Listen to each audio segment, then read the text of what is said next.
Hi, my name is Matt Howland with Perspective Design, and on today's video I'm going to show you how I made these $10 DIY concrete top stools with a cool hairpin leg. These are a simple DIY. These are great as outdoor stools, indoor stools, a side table beside a chair, or even a plant stand. The possibilities are endless for this simple DIY, so I'm going to show you exactly how I did it, the materials you need on today's video. So let's get started. Well, summer is right around the corner. It is fixing to be spring, so we're thinking about all those outdoor projects. So Heather and I have a new fixer-upper we're living in, and we're fixing to build and install an outdoor dining area with a gas fire pit, weld an arbor. It's going to be really cool. If you want to catch that, make sure you subscribe so you get all those future projects, because we will be recording them for you. So we are going to have permanent stationary seating throughout this area, but we also thought it would be nice to have some mobile seating, things we can move around wherever we need them. So that's what I'm going to be building in today's video. I'm going to build a concrete top bench with a rebar hairpin legs. You don't need much for this project. It's a very DIY friendly project. So first of all, we are going to need a 5-gallon bucket, and then I'm going to be using Quickrete for my concrete. The one I'm using here is a fast set Quickrete. It sets up in 20 to 40 minutes. This is just to speed up my process so it goes quicker. And then I'm also going to be using 3/8-inch rebar to make the hairpin legs. So it doesn't require much. I'm going to use a few more little things like a hot glue gun. You'll see why later, but not much. So let's get to work. So here I'm going ahead and cutting my rebar. That will be my hairpin legs. I'm going to go ahead and cut each one of these at 38 inches long. So on this project, I want to make it as DIY friendly as possible. I realize that everybody might not have a bench bender like this, but getting that really tight radius at the bottom of the hairpin legs is a little tricky without something like this. You can maybe heat the metal up and you could bend it that way, or you can still bend it, you just don't get quite as tight of a radius at the bottom of the hairpin leg. But this one's from Harbor Freight. It was probably like $60 or $70. It wasn't very expensive, and they come in pretty handy for odd jobs like this. So that's what I'll be using to go ahead and bend the hairpin legs.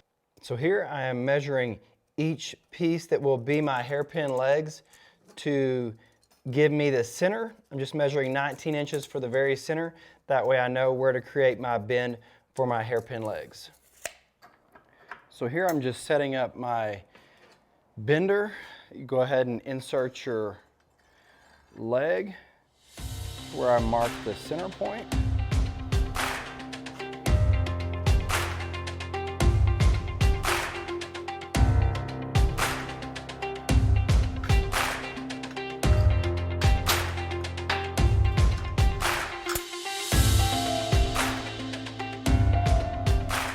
So my hairpin legs are ready to go, all 3 of them. Now I've made one of these stools before, and what I did is the top 1 inch of my rebar I bent a little bit at an angle. Now I did that so when I poured the concrete would set up around that little bent area, and that would really bite in and hold the leg in. But on this one, I'm going to try something a little bit different. So when you make these stools, one of your problems you have is keeping the rebar legs from going all the way into the wet concrete and touching the bottom of your bucket, which in the end is going to be the top of our seat.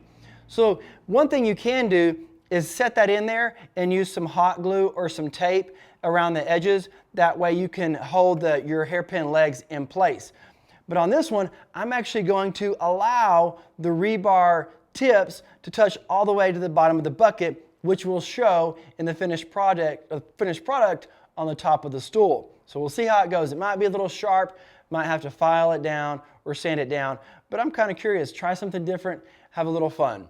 So I'm going to go ahead here and put all my hairpin legs in, and I'm going to go ahead and use a hot glue gun to glue them to the edge of my bucket, just so I know I have them nice, secure, they're centered where I like them, and they won't be moving around on me when I pour the concrete.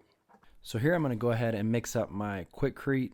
What I'm going to do, I usually like to start with my water first in the bucket, then adding small amounts of Quickrete, adding a little more water, a little more Quickrete in order to get it the right consistency and to get enough for the job.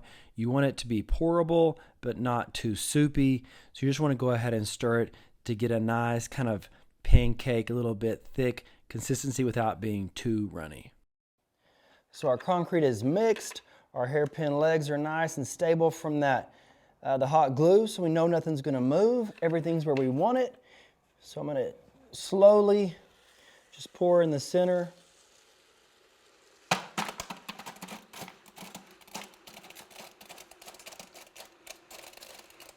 Let it spread out.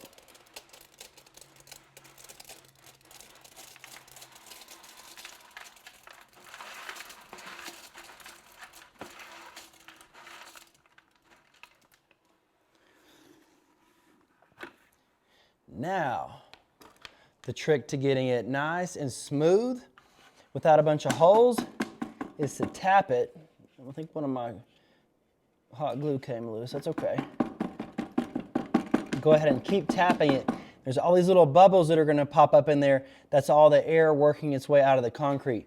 So just keep gently tapping it. I think that one came loose too, which is all right. We can position them. Since they're touching the bottom, it doesn't matter. So keep tapping, just tapping it on the ground, just lifting it up a little bit and banging it against the ground. And that's going to work all the air out of the concrete. You know, when they pour concrete with they use vibrators, and that does the same thing. It vibrates the air out of the concrete. And since my hot glue came loose from banging it too hard, I just reposition them. So maybe just a little bit more. All right. Can at least use my hot glue to line up where they were. Anytime you reposition them in there, you do want to shake it a little bit just to make sure everything settles back in where you moved it. All right, now we wait. So another good thing about this project is you can do more than one at a time, which is what I've done here. Just grab yourself a few buckets. It's easy to mix up a little bit more concrete and just pour several of these at a time. So these are really affordable. The rebar is about $5 for a 10-foot section. The bag of Quickrete is probably about $5 or $6, and I did 2 stools per 150-pound bag of Quickrete. So you're looking at like a $10 bench here and a bucket that you can reuse once you're done. Well, it has been about an hour, and I'm ready to get this thing out of the bucket. So I've never used this quick setting concrete before, and one thing I did realize over traditional Quickrete is I think it expanded more in the bucket, so it's kind of trapped the stool in the bucket. Now, if you use traditional Quickrete, you're going to want to let it cure for at least 24 hours. This was the fast setting stuff, so in about an hour it's ready to go. So what I did to get the stool out of the bucket is I took a razor blade and just simply cut a hole up this along the side of the bucket. Now the bucket is no longer watertight, but what I can do to keep reusing this bucket over and over for additional stools is I'll simply place a piece of duct tape on the outside here, and that will prevent any of the concrete or liquid from getting out. So let's get this thing out of the bucket and see what we've got here.